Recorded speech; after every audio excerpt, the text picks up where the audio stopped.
ஒரு பசுமையான வயலில் பல சோளக் கொத்துகள் பச்சை இலைக்குடைகளில் ஒளிந்திருந்தன. அவற்றில் ஒரு சிறிய சோளம் தனது விதைகளை காத்து வைத்துக் கொண்டிருந்தது. இவையெல்லாம் எனக்கே, யாருக்கும் தரமாட்டேன் என்று அது நினைத்தது. அருகில் இருந்த பெரிய சோளம் சிரித்துக்கொண்டு, நான் என் விதைகளை பறவைகளுக்கும் விவசாயிக்கும் பகிர்ந்து கொள்கிறேன். அவர்கள் சந்தோஷமாக இருப்பார்கள் என்றது. காலம் சென்றது.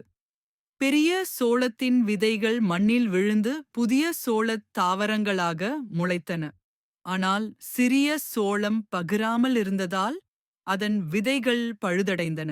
அப்போதுதான் சிறிய சோளம் புரிந்து கொண்டது, நாம் பகிர்ந்தால்தான் மகிழ்ச்சி பெருகும், பகிராமை நம்மையே தனிமையில் வைக்கும். கதையின் பாடம்: பகிர்ந்தால் மகிழ்ச்சி பெருகும், சுயநலத்தால் நாம் தனிமையில் முடிவோம். இதன் மூலம் குழந்தைகள் பொருள் அல்லது மகிழ்ச்சி எதுவாக இருந்தாலும் பிறருடன் பகிர்ந்து கொள்வதின் முக்கியத்துவத்தை கற்றுக்கொள்வார்கள்.